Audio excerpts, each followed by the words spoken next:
Merci de votre confiance renouvelée en votre émission, l'entretien, mesdames et messieurs, et vous qui nous suivez de partout. Aujourd'hui, nous allons parler religion, on va parler la Bible, on va comprendre certaines énigmes. Il y a des difficultés parce que la Bible elle-même est un couteau à double tranchant. Alors, est-ce qu'il faut rester dans l'embarras des choix ou il faudrait chercher comment trouver des solutions?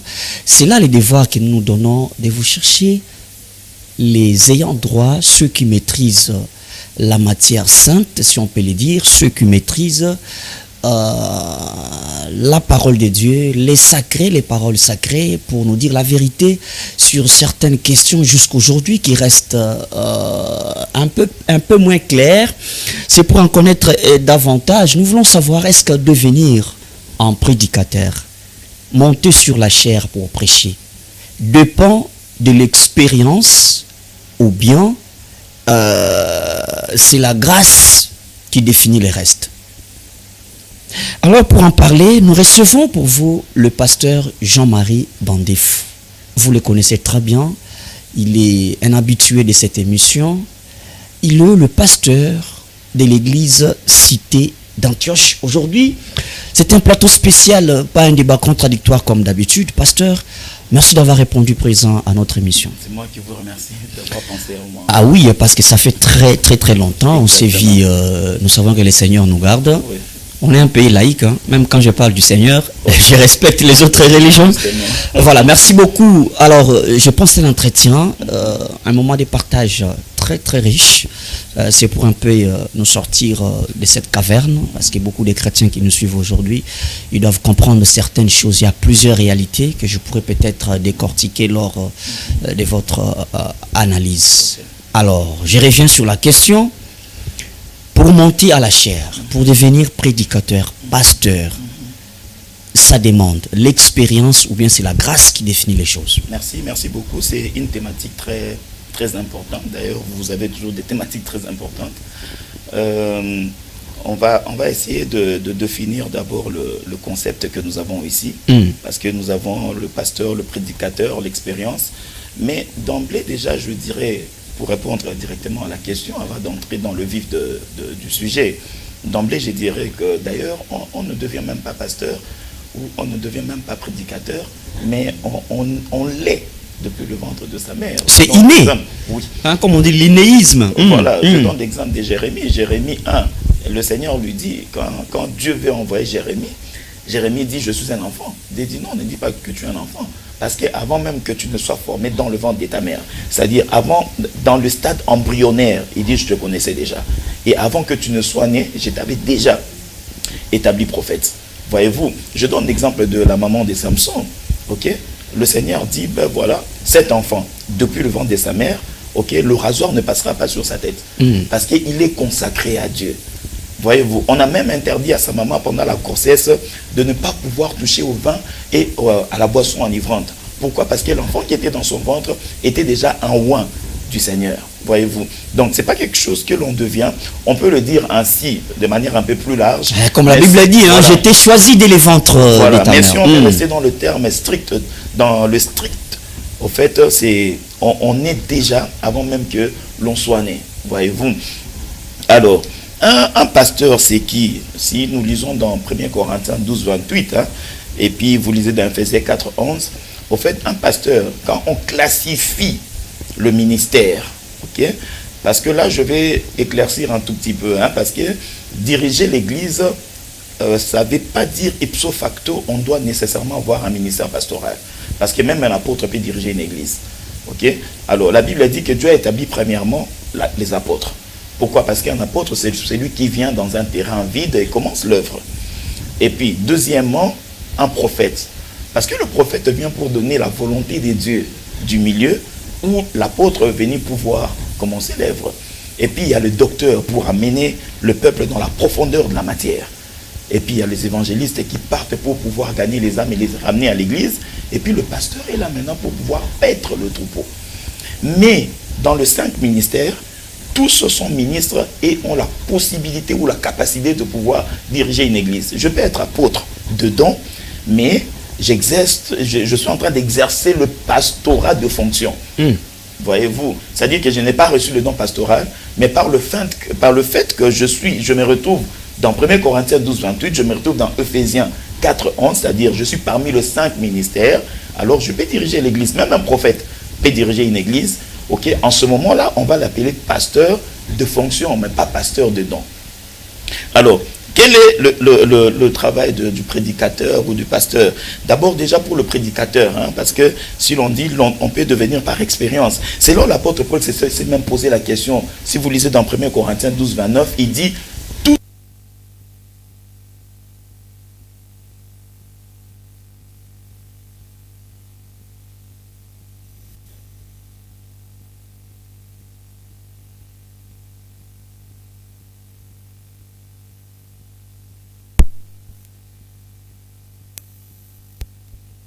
Et c'est là où aujourd'hui, même la voix de la vérité commence à être calomniée.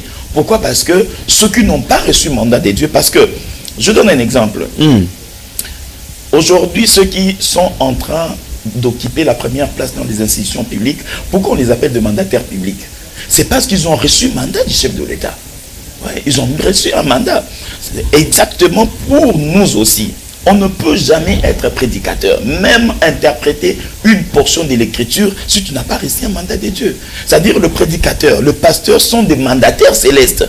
Ils ont reçu mandat de Dieu. C'est pourquoi même la parole déclare aucune portion de l'écriture ne peut faire l'objet d'une interprétation particulière. Parce que ceux qui ont parlé de Dieu ont été poussés par le Saint-Esprit. Voyez-vous. Donc pour être prédicateur, pour être pasteur, il faut avoir reçu le mandat de Dieu. Et comment le recevoir? C'est là où nous allons répondre, n'est-ce pas, à cette question, mais je donne d'abord l'exemple. Par exemple, pour le travail de prédicateur ou du pasteur, le pasteur est là pour pouvoir mettre le troupeau. Bon, c'est vrai qu'aujourd'hui, dans nos pays, le pastorat est devenu comme un deal, hein, parce que les gens pensent que l'on devient pasteur pour s'enrichir. Mais si vous remarquez, toutes les personnes qui ont reçu l'appel de Dieu, le premier réflexe, c'était le refus. Moïse dit à Dieu dans Exode 3, il dit non, non, non, je ne saurais pas faire ce travail, d'autant plus que je ne suis pas quelqu'un de la langue facile. Ok? Jérémie dit, je suis un enfant, je ne saurais pas. Voyez-vous? Alors, pourquoi? Parce que c'est toute une charge. La Bible dit, les prédicateurs sont là, ou les ministères que Dieu a donnés, c'est pour amener le saint à la perfection. Parce que l'église ne peut pas partir en enlèvement si l'église n'a pas encore atteint la perfection. Si nous sommes encore sur la terre, c'est parce que l'église n'a pas encore atteint la perfection. Et Dieu donne à l'église le ministère pour pouvoir amener le peuple à la perfection. Le jour où l'église atteint la perfection, c'est fini. Alors, pasteur Jean-Marie Bandefou, oui. Vous savez, des pareilles émissions sont des émissions tellement pratiques, okay. Des émissions à titre pédagogique, c'est pour aider à lever un peu les zones d'ombre dans le milieu chrétien ou ecclésiastique, si je ne peux pas encore le dire ainsi. Oui, vous avez parlé de l'inéisme, l'homme de Dieu, le prédicateur, le pasteur. D'abord, ils sont choisis par Dieu. Voilà. Mais nous voulons parler d'une expérience pratique dans notre pays, ou bien dans le monde, si je ne peux pas encore le dire, bien, nous restons dans notre pays. D'accord. Comment se passe la transition là? Quelqu'un qui était chrétien, on le voyait assis sur les bancs, et après un temps, il monte à la chair, il commence à prêcher, et le deuxième cas est qu'il y a quelqu'un qui s'inquiète d'avoir vécu une belle expérience à côté, ou bien aux côtés des hommes de Dieu. Il a prêché, il fait l'évangélisation même à l'extérieur de l'église, mais il n'a jamais reçu cette possibilité de monter à la chair et prêcher. Et du coup, il dit en lingala, nous voulons comprendre la transition là, de celui qui a de l'expérience et de celui qui n'en a pas, mais aussitôt on les voit monter à la chair. Et ceux qui sont montés à la chair sans expérience, au fait, c'est ceux dont là l'apôtre Paul avait interdit à Timothée. Il dit, quelqu'un qui vient de se repentir récemment, vous ne pouvez pas le prendre et lui confier une charge à l'église. Parce que à peine il vient de se convertir, il risque de se perdre. Voyez-vous, au fait, ceux qui le font, ce n'est pas de bons exemples à suivre. Ça, c'est vraiment quelque chose qui, au fait, c'est une déviation. si je peux le dire ainsi. Est-ce que, puisque moi je ne veux pas qu'on tombe dans une superstition, donc, sinon la grâce ici serait considérée comme une prophétie, parce que quand il y a prophétie, c'est le surnaturel, c'est ce qui dépasse l'intelligence de l'être humain. On voit quelqu'un qui sort de nulle part, mais c'est parce qu'il a reçu une grâce sans expérience, et du coup on les voit à la chair. Oui, justement, écoutez, dans Actes chapitre 13, verset 1, la Bible dit, à l'église d'Antioche, il y avait des prophètes et des docteurs. Ok? Un jour, pendant qu'ils priaient, le Saint-Esprit leur dit, mettez-moi à part telle et telle autre personne. Pour dire quoi? Lorsqu'on se repent, on peut avoir déjà le ministère. Ok, parce que c'est quelque chose d'inné, comme on l'a dit ici. Le Seigneur t'appelle déjà depuis le ventre de ta mère. Ok, mais la personne a le temps qu'il a passé dans le monde. Moi, j'ai reçu l'appel à 21 ans. À 20 ans. Et j'ai commencé à être prédicateur à 21 ans. Voyez-vous. Mais ce n'est pas du but au blanc. Vous venez, vous commencez directement. Il y a un temps où on se met sur le pied des anciens, le pied de ce pasteur pour apprendre les choses de Dieu. Aussitôt arrivé, on ne peut pas directement vous confier, même si le pasteur reconnaît en vous un ministère. Il ne peut pas du but au blanc vous faites passer du haut de la chair. Voyez-vous, il faut que la personne qui prêche puisse avoir un bagage. Raison pour laquelle aujourd'hui il y a certaines personnes qui vont à la théologie pour pouvoir apprendre. Mais il y a d'autres, n'est-ce pas, qui restent sur le pied de leur pasteur ou des anciens pour pouvoir apprendre. Pourquoi? Parce que le ministère doit être affermi.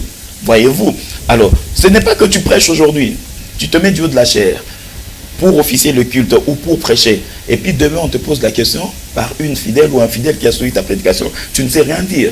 Non. Le problème, ce n'est pas de recevoir le ministère seulement. Même l'apôtre Paul a appris au pied de Gamaliel.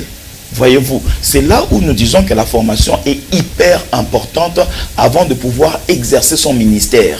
Voyez, sans formation, c'est ce qu'il faut qu'aujourd'hui, il y a beaucoup de débrouillards. Hein? Ce sont des débrouillards qui se débrouillent et finalement, la voie de la vérité commence à être calomniée. Alors, sinon, je dirais, d'après vos argumentaires, je dirais alors, c'est automatique pour un enfant d'un pasteur qui est censé remplacer son père, un enfant qu'on n'a jamais vu dans l'exercice habituel de l'église, c'est tenir debout, faire quoi que ce soit, mais automatiquement il remplace son papa à la chair. Comment vous interprétez cette place-là? Ok, voilà. Le plus grand problème, en fait, moi j'ai jamais été contre, ok, mais il y a quand même des nuances. Pourquoi je dis ça? Parce que quand vous lisez dans la Bible, l'histoire de travail de Dieu dans le service sacré, ok, l'histoire de travailler en famille n'a pas commencé aujourd'hui, n'a même pas commencé dans le Nouveau Testament. Ça a commencé depuis l'Ancien Testament. Lisez Lévitique 18. Dieu dit à Aaron, Aaron, toi et tes enfants, vous allez travailler pour moi. Et toute la famille de Lévi, la tribu de Lévi, la Bible dit que Lévi n'aura pas sa part. Ok? La part de Lévi, c'était dans les temples. Voyez-vous, Lévi il a eu 3 enfants. Vous comprenez, Aaron a eu 3 enfants. Ok? Parce que c'est Aaron qui a été choisi pour être sacrificateur dans sa famille. Vous comprenez? Il y avait le Gorchonite, il y avait le Kéatite. Ok? C'est des enfants d'Aaron. Mais Dieu a dit à Aaron, toi et ta postérité, vous travaillerez dans le sacerdoce. Voyez-vous? Alors, on arrive dans le Nouveau Testament, nous sortons du sacerdoce lévitique. On arrive dans le sacerdoce royal, où nous voyons le Seigneur Jésus-Christ, qui n'était pas seulement sacrificateur, mais qui était roi et sacrificateur. Mais regardez dans le sacerdoce royal. Ok? On voit Jésus le jour où il appelle Simon, qu'on a appelé Pierre.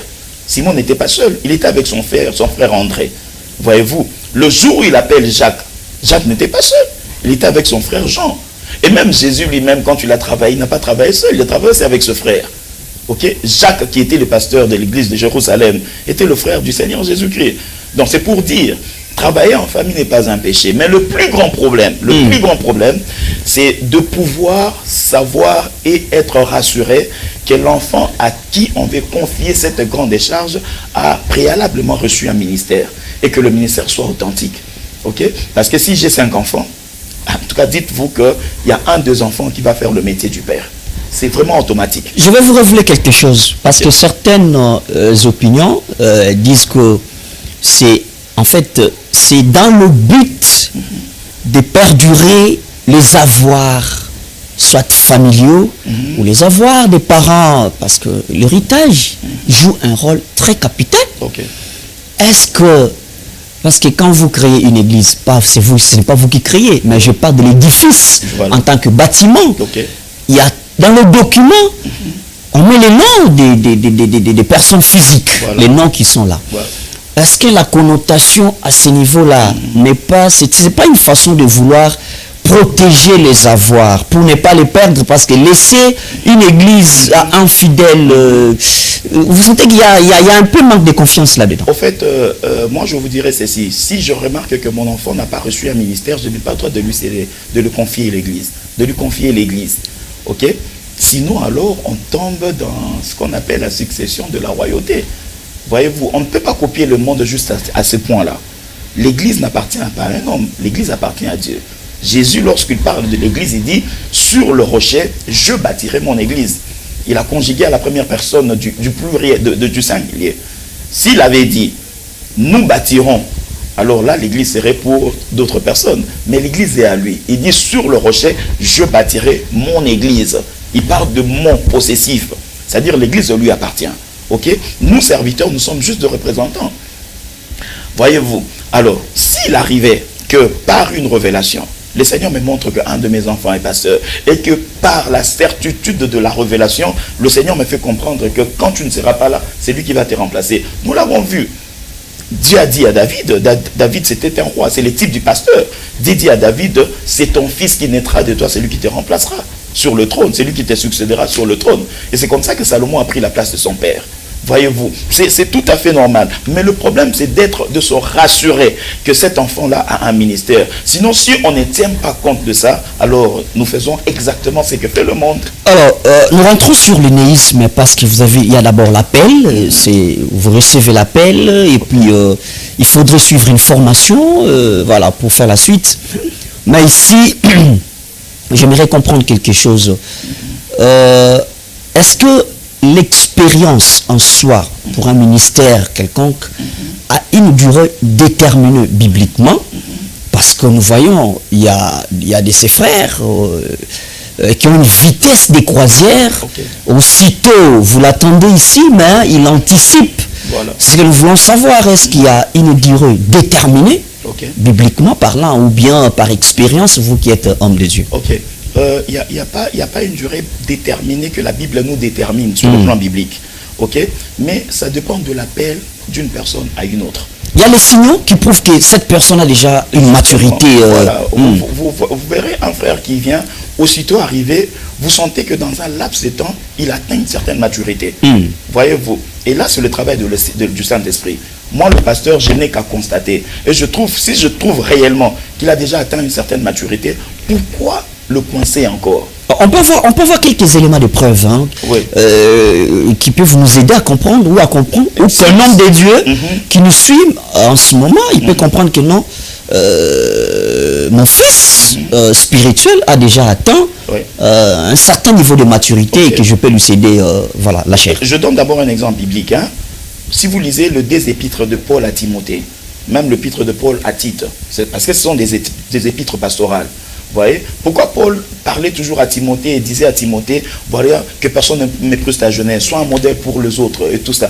Parce que l'histoire nous renseigne que lorsque Paul confie l'église de Éphèse à Timothée, Timothée était encore trop jeune. Pourquoi Paul l'a confié? Parce qu'il a vu en lui qu'il y avait déjà une certaine maturité. Voyez, tu peux prendre un enfant comme ça, qui est encore enfant, en train d'apprendre, mais un jour, tu n'étais pas là, tu viens le trouver, faire exactement le travail que tu fais. Alors, en ce moment-là, ça rassure. C'est-à-dire que, voilà, ça, c'est vraiment une maturité déjà. Vous voyez, qui vient de manière, si vous permettez, de manière un peu prématurée. Il y a des enfants comme ça. Même dans le monde, il y a des enfants comme ça. Il y a des enfants surdoués. C'est pourquoi je dis, ça dépend d'un appel à un autre. Cependant, il y a d'autres enfants qui sont lents. Et ils avancent petit à petit jusqu'à ce que vous sentirez réellement que là, c'est bon. C'est comme ça que l'apôtre Paul dit, lorsque l'enfant, il est encore enfant, son état ne diffère en rien jusqu'à l'étape de la maturité. C'est-à-dire c'est à la maturité qu'on peut libérer l'enfant. On ne peut pas pouvoir libérer l'enfant. C'est comme ça que la Bible a dit, ils étaient tous là, dans une même église, à l'église d'Antioche. le passage qu'on a évoqué dans Acte 13. Mais un jour, l'Esprit leur dit, mettez-moi à part Paul et Barnabas. Regardez, je vous donne encore un autre exemple plus pratique dans la Bible. Hein. Pierre et les autres sont restés avec le Seigneur Jésus-Christ de son vivant. Paul n'était pas là. Mais le jour où Paul reçoit l'appel, il travaille dans un grand échelon par rapport à ceux qui sont restés physiquement avec le Seigneur. Et lui-même le témoigne dans Galates 1. Il dit, lorsque il m'a été révélé le Fils pour que j'annonce aux non-juifs le message qui les concerne, je n'ai consulté ni la chair ni le sang. Je suis allé directement, je commençais à prêcher. Je suis allé en Arabie et c'est 3 ans plus tard que je rentrerai maintenant à Jérusalem pour faire la connaissance de Céphas et de Jean, n'est-ce pas, et Pierre, n'est-ce pas, qui était considéré comme le colonne de l'église. Vous voyez, les autres sont restés pendant 3 ans, mais lui n'a pas fait 3 ans. Donc ça dépend d'un appel à un autre. Très bien, merci beaucoup. On va épingler une petite parenthèse. Okay. On va parler du chevauchement. Est-ce que vous ressentez à un certain moment donné que vous avez votre fils spirituel, mais qu'il y a une vitesse, si je ne sais pas encore répondre, des croisières. Et il y a même des préférences de ces fidèles qui disent, en tout cas, je préfère le culte du soir, de la semaine, du frère, je ne vais pas citer les frères Jérémie, hein, pour ne pas parler du prophète Jérémie, mais j'aime tel frère, en tout cas, Mokambi. C'est pas ça, dimanche. Maintenant, à ce niveau-là, vous êtes son père spirituel. Quand vous ressentez des pareils, c'est un jour, même un mois de prédication à dimanche, oui, d'abord, c'est une joie pour moi. C'est une joie pour un père. Parce que nous parlons du chevauchement. Hein? Oui, c'est une joie pour un père. Parce qu'on veut sentir qu'il y a un peu de guerre. C'est une joie pour un père. Et c'est en ce moment-là que le père doit encore être humble et pouvoir donner de l'affection à son âme, à son enfant. Mais ce qui est mauvais, c'est tout simplement, c'est de pouvoir blâmer sur le fanatisme. Les fidèles ne peuvent pas être de fans de leur pasteur, ni de leur prédicateur. C'est très important. Hein? Oui, il faut rester fan de la parole. Lisez 1 Corinthiens 3. L'apôtre Paul dit ceci, ok? L'un a sémé et l'autre a arrosé. Il parle de lui et d'Apollos. Il dit l'un a sémé et l'autre a arrosé. C'est lui qui a sémé et c'est lui qui a arrosé. Au fait, ils ont la même taille. C'est lui qui est plus grand, c'est celui qui fait croître la sémence. Or, la personne qui fait croître la sémence, c'est Dieu. Voyez-vous. Donc, le fidèle, les fidèles qui nous suivent, ils doivent comprendre qu'ils ne peuvent pas être fans de leur pasteur. Je l'ai toujours dit dans mon église. Ne soyez pas mes fans, soyez fans de la parole de Dieu. Okay? Parce que si vous devenez fan de vos pasteurs, finalement, même lorsque le pasteur va se perdre, tu vas te perdre avec le pasteur. Non, mais j'aimerais un peu enfoncer encore.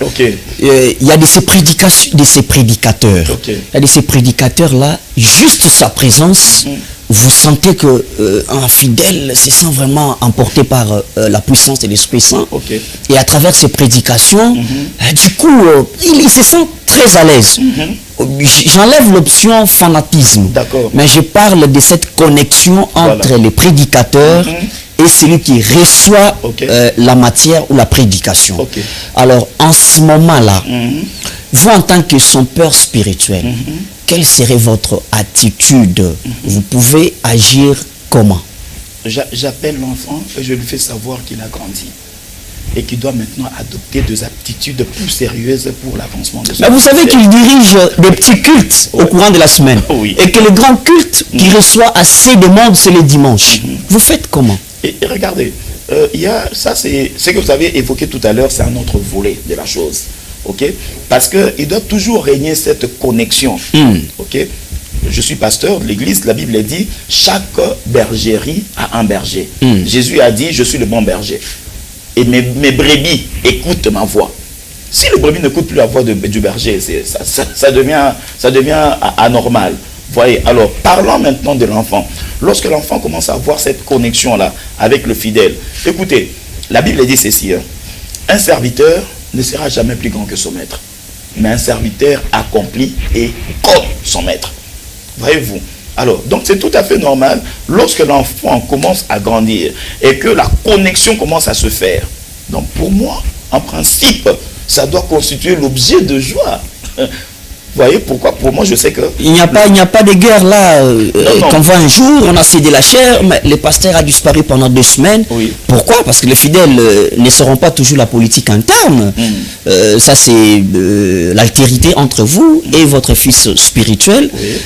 Vous ne vous sentirez pas un peu lésé quelque part? Je ne pense pas me sentir lésé, d'autant plus que c'est le travail que j'ai abattu moi-même.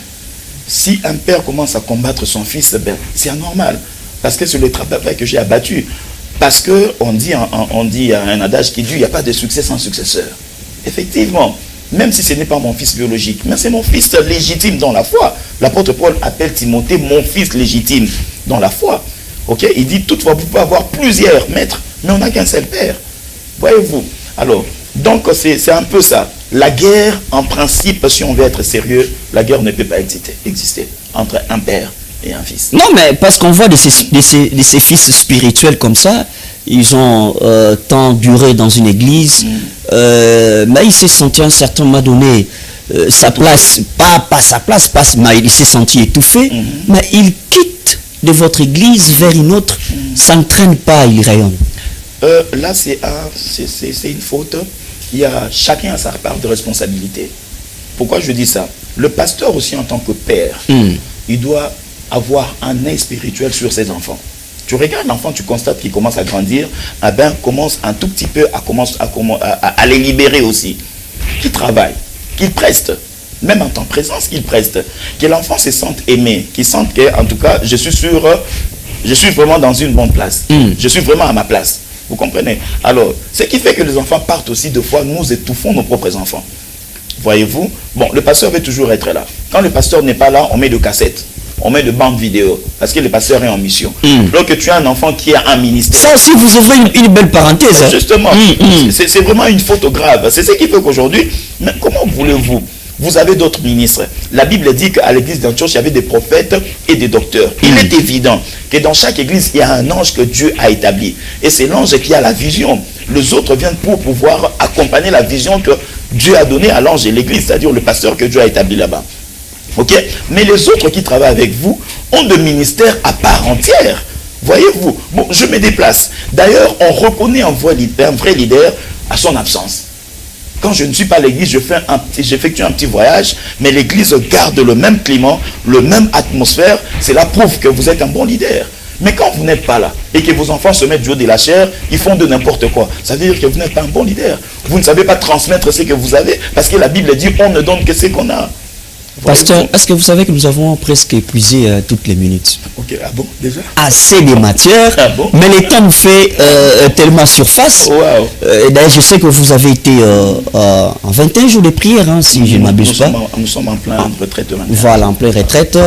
Je vous laisse le temps de faire une petite conclusion et on termine l'émission. Voilà, donc ce que je peux dire votre ici, caméra. Voilà, ce que je peux dire ici, aujourd'hui, il y a une grande confusion qui règne dans les chefs des enfants de Dieu. Si vous n'avez pas reçu un appel de Dieu comme Paul l'a reçu, ok, vous pouvez être à l'église, faites un autre travail. Vous n'avez pas besoin d'être toujours prédicateur pour que l'on sache que vous êtes serviteur, ou être pasteur pour que l'on sache que vous êtes serviteur. Donc on peut travailler dans les autres services que Dieu a donnés à l'église, pas sans pour autant être prédicateur. Donc voilà, et je demande aussi aux pères spirituels de bien encadrer leurs enfants. Ne soyez pas jaloux de vos enfants, parce qu'un enfant il peut avoir une grande église, ok, avec un grand peuple plus que son père spirituel. C'est tout à fait naturel, c'est tout à fait normal. Jésus avait dit, vous ferez plus que ce que moi je fais. Alors pourquoi, père, tu serais jaloux si ton enfant commence à grandir? Voyez-vous? Donc je crois que si nous allons dans ces rythmes-là, les choses seront bonnes et la voix de la vérité ne sera pas calomniée. Merci, pasteur Jean-Marie Bandefou. Je rappelle à ceux qui nous ont pris avec un léger retard que vous êtes le pasteur de l'église Cité d'Antioche. Oui.